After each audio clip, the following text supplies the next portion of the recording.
प्यारे भक्तपुरुषों, मान्य मातृशक्ति भाइयों बहनों, जैसा कि प्रकरण चल रहा था कि परमात्मा दुख विनाशक है, कैसे कैसे वो हमारे दुखों से हमें बचाता है। तो उसके लिए एक वेद मंत्र में भगवान को जीवात्मा का मित्र कहा है। और मित्र जो होता है वो अपने मित्र को 6 प्रकार से दुखों से कष्टों से बचाता है, उसका 6 प्रकार से उद्धार करता है, त्राण करता है। तो वो कौन से प्रकार हैं जो भर्तृहरि जी ने लिखे हैं। लौकिक मित्रों की चर्चा कर रहे हैं, उसके बाद भगवान मित्र इन 6 लक्षणों से युक्त हमारे साथ है, ये विचार बाद में करेंगे। सबसे पहले जो मित्र हमें पाप से बचाता है, बुराई से बचाता है, वो अच्छा सच्चा मित्र है। दूसरा, अच्छे कामों में लगाता है, अच्छे कामों में व्यस्त रहते हैं तो बुराई से बचते हैं, ये सिद्धांत है। तीसरा दिया है गुह्यम निगूहति, यानी गोपनीय रहस्यमयी बातों को छुपा के रखना। हम किसी के मित्र हैं, हमारा कोई मित्र है या रिश्तेदार भी, संबंधी लोग भी, पति पत्नी भी, पिता पुत्र भी, माता बेटी भी, देवरानी जिठानी भी, सास बहू भी, ये सब एक दूसरे के मित्र ही हैं। तो हमें एक दूसरे की कुछ रहस्यमयी गोपनीय बातों को छुपा कर रखना चाहिए। अगर आप सच्चे रिश्तेदार और मित्र हैं तो उनको गुप्त ही रखना चाहिए, क्योंकि ऐसा कहा जाता है कि बंद है मुट्ठी तो लाख की और खुल गई तो खाक की। कुछ गोपनीय बातें, रहस्यमयी बातें घर परिवार की आपस की बंद रहती हैं तो उसकी कीमत बनी रहती है, और अगर वो ऐसे खोल दी जाए, स्पष्ट कर दी जाए तो उसकी कीमत ख़त्म हो जाती है। लेकिन अच्छी जो बातें हैं और महत्वपूर्ण बातें हैं वो गुणान प्रकटी करोति, उनका प्रकाश करना चाहिए। ये चौथा लक्षण दिया है। कुछ बातों को, रहस्यमयी बातों को छुपा के रखना चाहिए, और अच्छी बातें, सच्ची बातें जिनसे दूसरों को प्रेरणा मिले उनको प्रकट करते रहना चाहिए। तो इसका मतलब है दोषों को छुपा के रखना चाहिए, गुणों को प्रकट करना चाहिए। अगर कोई घर परिवार में, संबंधियों में कोई कमी है तो उसे चुपके से घर के कोने में बैठाल करके समझाना चाहिए, उससे उसके दोषों को दूर करने का उपाय करना चाहिए, पर समाज में नहीं कहना चाहिए। अगर समाज में आप कह दोगे तो उसमें भी सुधार हो नहीं पाएगा, और वो आदमी आपसे और भी कुछ घृणा द्वेष कर सकता है और शायद दुश्मन भी बन सकता है। क्योंकि कई बार ऐसा होता है, किसी ने जब देख लिया कि भाई मेरी बुराई तो करी दी समाज में, अब तो ऐसे ही रहेंगे, देखो कोई हमारा कुछ बिगाड़ ले, और किसी की कोई दोष आपने छुपा के रखा है और अच्छाइयाँ समाज में फैलाई हैं, तो वो ये सोचेगा कि भाई मेरी दुनिया में अच्छाइयाँ फैली हुई हैं और मेरे में अंदर ये दोष है, और ये दोष अगर पता चल गया तो मेरी सारी अच्छाइयों पर पानी फिर जाएगा, मुझे इस दोष को भी अपने जीवन से निकालना चाहिए। तो ऐसा उसके अंदर प्रभाव पड़ेगा। अच्छा सच्चा मित्र वही है जो उसकी कमियों को चुपके से कहता है। किसी कवि ने भी लिखा है, तुलसी निज मन की व्यथा मन ही राखो गोय, और सुन इठ लई हैं लोग सब बांटन लई हैं कोय। अगर आपके घर परिवार में कोई ऐसी है, कमी है, उसको मन में राखिए। अगर तुमने समाज में कह दी तो लोग इठला जाएंगे, तुम्हारी कमी को लेके तुम्हें ही दबाएंगे, तुम्हारी कमी पता चल जाएगी एक दूसरे की, फिर तुम्हें ही उससे दबाएंगे। उसमें से बंटवारा कोई कर नहीं सकता है, समाधान कोई कर नहीं सकता है। कोई कमी हो आपस में तो किसी विद्वान से, जो परोपकारी है, जो सबके हित और कल्याण के लिए विचरण करता है, उससे तो समाधान पूछ लेना, ठीक है। लेकिन सामान्य घर परिवार में, रिश्तेदारियों में बात करना ये उचित नहीं माना गया शास्त्रों में। उससे मित्रता टूट जाती है, ख़त्म हो जाती है। कुछ एक उदाहरण ऐसा आता है, बहुत पुराना एक उदाहरण है, ग्रामीण स्तर का उदाहरण है कि दो बहुत घनिष्ठ मित्र थे, उनके अंदर बहुत बड़ी प्रगाढ़ प्रीति थी, पर एक दूसरे के दो गांव के रहने वाले थे। एक मित्र माने राम मित्र अपने श्याम से मिलने के लिए गया, श्याम के घर पे 2-3 दिन रहा, फिर 2-3 दिन के बाद में वो आ गया। एक दिन उसकी पत्नी, श्याम की पत्नी कहीं किसी कार्यक्रम में जा रही थी, तो माताएं बहनें कुछ जेवर वेवर भी पहन के जाती हैं, तो उसके पास में एक सोने का हार था और उसने काफ़ी देखा तो वो हार मिला नहीं उसे। अब उसने काफ़ी ढूंढा लेकिन मिला नहीं, तो श्याम से कहा कि देखो वो हार जो आप और आपका मित्र दोनों बनवा के लाए थे, मैं वहाँ कार्यक्रम में जा रही हूँ, वो कहीं मिला नहीं है। आप बुरा न माने तो एक बात कहूँ कि हाँ कहो, कि आपके जो मित्र आए थे 2-3 दिन यहाँ रहे थे, उससे पहले वो हार था, कहीं ऐसा ना हो आपके मित्र कोई हंसी मजाक में ले गए हों। बोला ऐसे मित्र क्यों ले जाएगा, मित्र ऐसा नहीं कर सकता मेरा। नहीं तो क्या है, हंसी मजाक में कुछ ले गए हों तो क्या, पूछने में क्या हर्ज है, आप पूछ तो सकते ही हो। उसकी तो शंका थी पूरी, पर उसने तो हंसी मजाक का एक बहाना लिया कि हो न हो वो ही ले गए। उसने काफ़ी मना किया लेकिन वो अपनी जिद पर अड़ी रही, तो कहा भाई चलो वैसे तो ठीक नहीं है, मित्र से पूछना, मुझे पूरा भरोसा है, पर चलो पूछ के आता हूँ। और वो राम के पास आया, राम से कहा भैया वो जो हार हम दोनों बनवा के लाए थे, क्योंकि वो जो भी काम करते थे वो एक साथ करते थे, जो भी कोई चीज़ खरीदना हो वो एक साथ लाते थे, इतनी घनिष्ठ मित्रता थी। कहा कि तुम्हारी जो है वो भाभी ये कह रही है कि वो हार हमारा कहीं वो चला गया है, कहीं हंसी मजाक में आप तो नहीं ले आए। तो वो एकदम गंभीर हुआ, उसने बात को इधर उधर घुमा के थोड़ा सा काम है अभी आता हूँ, घर गया और अपनी पत्नी से कहा देखो मेरा मित्र आया और उसकी पत्नी का हार कहीं गुम हो गया और उनकी शंका मेरे ऊपर है। अगर मैं ये कह दूं मैं नहीं लाया हूं तो शंका तो बनी रहेगी और मित्रता टूट जाएगी, इसलिए ऐसा करो वो अपना वाला हार दे दो आप, मैं दे देता हूं। तो वो दोनों एक जैसा बनवा के लाए थे, उसने ला के अपना हार कहा हाँ भाई मैं ऐसे हंसी मजाक में ले आया, ये ले जाओ। और वो ले गया, जाके पत्नी को दे दिया कि हाँ मित्र कह रहा था कि देखो तुम तो मेरी बात मान ही नहीं रहे थे, मैंने जो कहा था ठीक वही निकला नहीं, कि चलो ले गए कोई बात नहीं। अब वो बात आई गई हो गई। एक त्यौहार आया, पहले माताएं मैंने देसी घी में पकवान किया करती थी, तो पहले ऐसे मटके थे चौड़े मुंह वाले, उनमें घी रखा करती थी। जब उसने ऐसे घी को नीचे से करछले से निकालने की कोशिश की तो उसमें कुछ खटका उसे, और उसने देखा इसमें क्या खटका है, तो उसमें देखा हाथ डाल के तो उसमें वो अपना वाला हार था। एकदम से उसे वो आश्चर्य हुआ कि भाई मेरा वाला हार तो इसमें पड़ा है, ये तो उन्होंने अपने वाला दे दिया।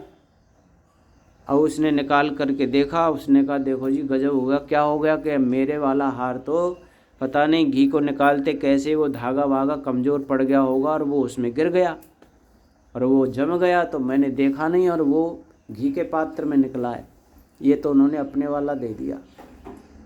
बोलो भाई तुमने गजब कर दिया, मित्र क्या सोच रहा होगा, चलो इसको दे के आता हूँ। अब वो गया, उसने जाके कहा भाई मित्र अपने वाला हार तो हमारा देश घी के उस पात्र में पड़ा हुआ मिला, मैंने तुमसे कहा था तो तुमने हाँ क्यों कर दिया कि मैं ले आया था, तुमने ये क्यों नहीं कहा कि मैं तो नहीं लाया हूँ, जब तुम ले ही नहीं गई तो फिर तुमने ऐसा क्यों किया।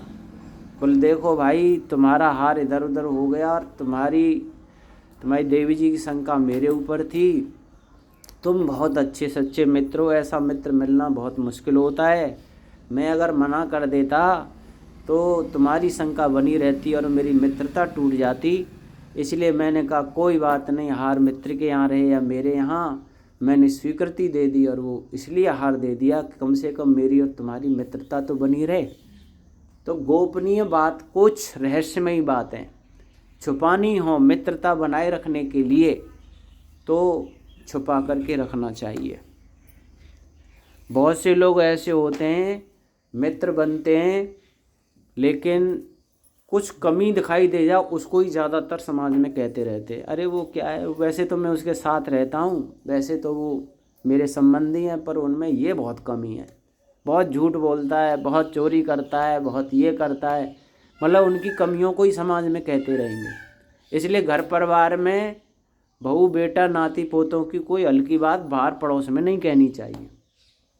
पति पत्नी की बात भी एक दूसरे को नहीं कहनी चाहिए, मेरे पति ऐसे हैं कि मेरा पत्नी ऐसी है, हल्की बातें कहीं समाज में नहीं कहनी चाहिए। रिश्तेदारों की भी बात नहीं कहनी चाहिए। क्या कहना चाहिए? गुणान प्रकटी करोति, उनकी अच्छाइयाँ हैं उनको कहना चाहिए। अच्छाइयाँ तो और बुराइयाँ सभी में होती हैं, बिल्कुल दूध का धुला कोई नहीं है दुनिया में, कमियां सबके अंदर होती हैं, बिल्कुल 100% साफ शुद्ध तो परमात्मा ही है।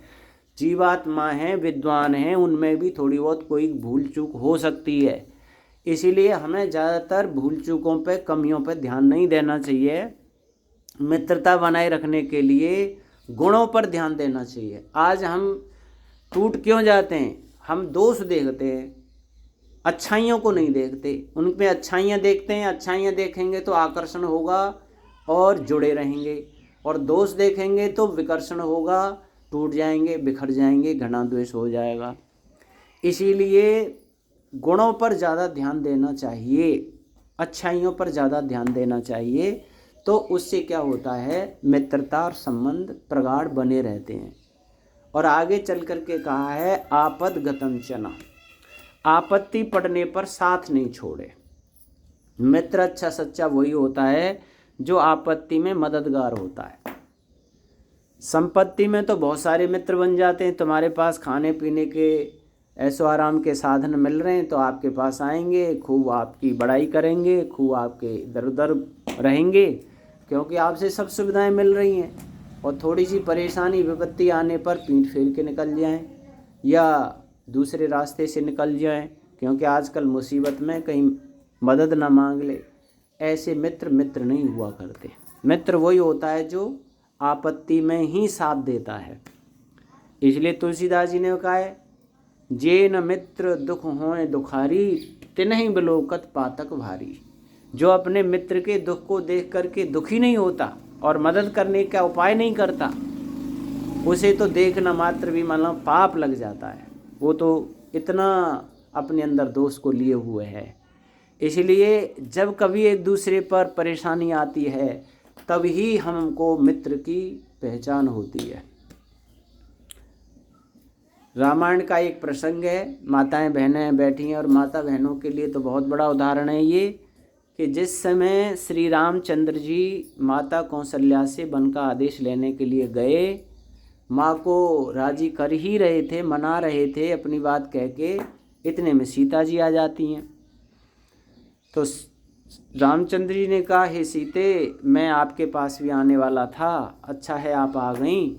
मैं 14 वर्ष के लिए वन को जा रहा हूँ, आप यहीं पर रहना और समय पर संध्या उपासना करना, हवन करना, और मेरे माता पिता की आप सेवा करती रहना, और भरत से कभी द्वेष मत करना, भरत के दुश्मनों से प्रेम मत करना, कभी भरत के सामने मेरी बड़ाई मत करना, क्योंकि राजा अपने सामने किसी दूसरे की बड़ाई पसंद नहीं करता है।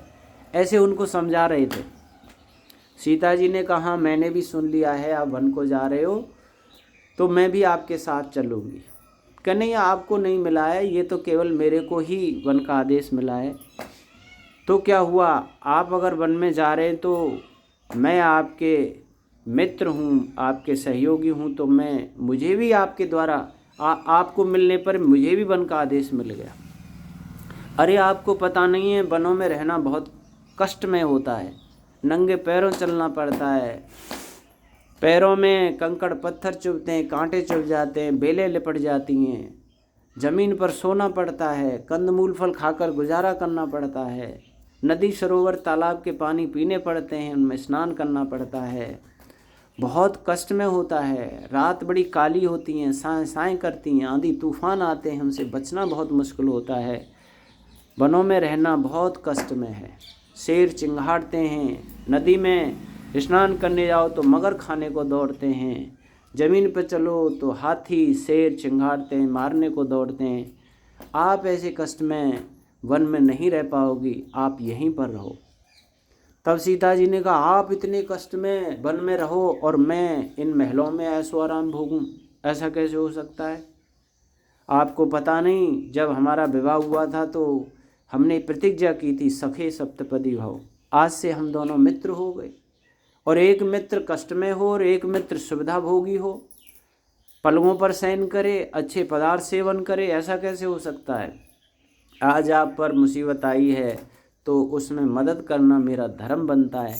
मैं आपके साथ ही रहूँगी, नंगे पैरों चलूँगी, ज़मीन में सोऊंगी, कंदमूल फल खाऊंगी, नदी सरोवर तालाब के पानी पीऊँगी, संयम से रहूँगी, अपने जीवन से आपको कोई कष्ट नहीं होने दूँगी, आपके साथ ही मैं रहूँगी।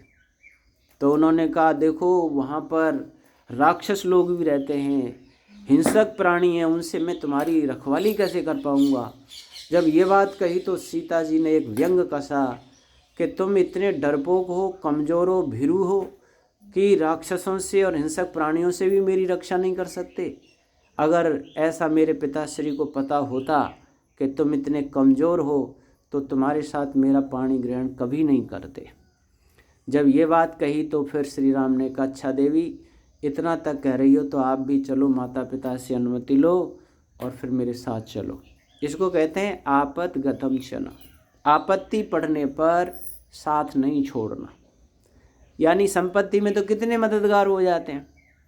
आजकल की कोई देवी होती तो कहती, ठीक है मैं अपना सूटकेस लेके अपने मायके जा रही हूँ, जब 14 वर्ष तुम्हारे कट जाएँ, जब फ़ोन कर दियो आ जाऊँगी। मैं ना तुम्हारे साथ जा रही और ना मैं यहाँ रह रही, तुम्हारे इन माँ बाप की सेवा कर रही, मैं तो चल दी। लेकिन ऐसा नहीं था। उन्होंने कहा कि हम दोनों मित्र हो गए हैं तो एक दूसरे की मुसीबत में मदद करना हमारा फ़र्ज़ बनता है, कर्तव्य बनता है। इसलिए हमें हमेशा ध्यान रखना चाहिए कि एक दूसरे के मित्र, ये समझना चाहिए हम इस सफ़र में, दुनिया की ज़िंदगी के सफ़र में यात्री हैं। एक समझ, ऐसे समझो जैसे हम बस में, ट्रेन में बैठते हैं और किसी ने, मेरे पास वज़न है तो कहा लाओ मैं आपका थोड़ा सा मदद कर देता हूँ, और एक दूसरे की मदद करके रख देते हैं, फिर बातचीत करते हैं, बैठते हैं, सफ़र पूरा होने पर वो उधर चला जाता है, वो उधर चला जाता है, इतनी देर तक का सफ़र होता है। वैसे ही हम यहाँ पे भी पिता पुत्र, पति पत्नी, देवरानी जेठानी, सास बहू, आपस में कितनी देर के सफ़र के मित्र हैं, कितनी देर के हैं? ज़्यादा से ज़्यादा 60, 70, 80, 90 वर्ष तक के मित्र हुए हैं। अब वो उसके बाद वो कहीं चले जाएंगे, हम कहीं चले जाएंगे। थोड़े से जीवन के लिए हम कितना एक दूसरे से घृणा, द्वेष और दुश्मनी बना लेते हैं, कितना एक दूसरे की शक्ल देखना पसंद नहीं करते, ऐसी स्थितियाँ आ जाती हैं। क्यों बना लेते हैं? अरे ये सफ़र है, अच्छे बुरे सभी लोगों से सफ़र में मुलाकातें होती हैं, अच्छे लोग भी सफ़र करते हैं साथ में, बस में थोड़ा वैसे भी कर लेते हैं, तो क्या सबसे ही झगड़ा करते हुए दुनिया से जाएंगे? अरे नहीं, बस इतना ही है। ठीक है, तुम्हारा जो है वो तुम्हारे पास है, मेरा मेरे पास है, मुझे सबसे प्रेम प्रीति से मित्रता का निर्वहन करना है। जो भी संबंधी जुड़ जाए उसको मित्र देखो, और मित्र मित्र का हमेशा कल्याण करता है, मुसीबत में भी उसकी मदद करता है। ऐसा अगर हम करेंगे तो इसका हमें बहुत लाभ मिलेगा और आत्मा अंतःकरण शुद्ध बनेगा, यह लोक और परलोक शुद्ध बनेंगे। ओम शांति।